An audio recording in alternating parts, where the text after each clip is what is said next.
Where are we at the moment in terms of understanding mental health scientifically? Well, put it this way. I think that if you look back over the last, let's say, 100 years or even less, the advances in the field of psychiatry and mental health have been enormous.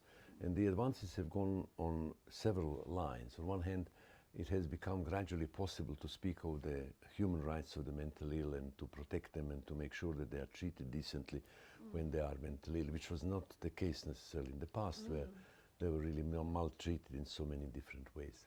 We've also learned that certain treatments which we have in our hands are very effective and can help people a great deal to get better sooner and to be able to live life which is similar to the life of other people.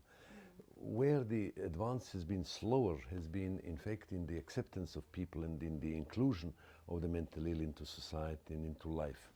And there, the problem is, of course, that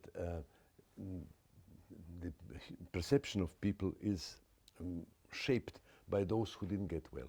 If you have 100 people, of whom 37, one third, for example, would not get better, the other two thirds will somehow vanish into the blue yonder. They will not necessarily come out and claim that they were mentally ill.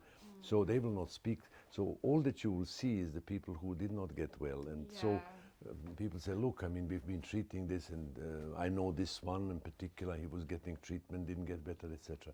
So I think that the stigma which sat with mental illness for such a long time makes people who had the mental illness and got well very rarely come forward and say, I'm fine now, and you know, I'm willing to tell what I have had as a problem, etc.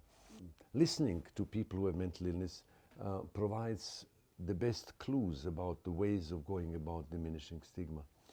We have learned over the years that the best guidance about which problem should be tackled first and how comes not from the scientists but comes from people with mental illness.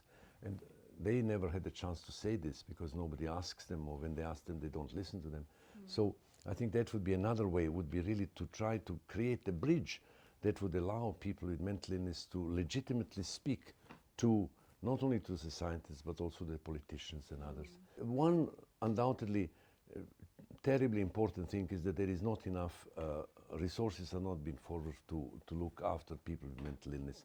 And it's not only with people with mental illness, but also their families who look after them and who very often suffer in terms of health and in terms of position and in terms of progress, because they spend a lot of they give their heart and their time and their everything to looking after a person with mental illness. So they themselves fall behind, and they have more use of mental services, etc. But there are a huge number of people who would need to be helped, and the total number of resources that are put into it is far too low.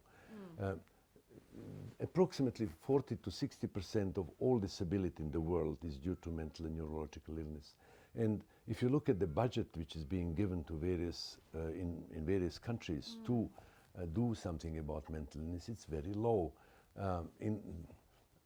Even an organization such as, for example, the World Health Organization gives less than 2% of its total budget for the field of mental health, which comparing with the 40% of disability which mental disorder cause is very, very low. And in other countries as well, some countries, including Australia, have invested much more, but there is still, in comparison with how much has to be done, it's not enough.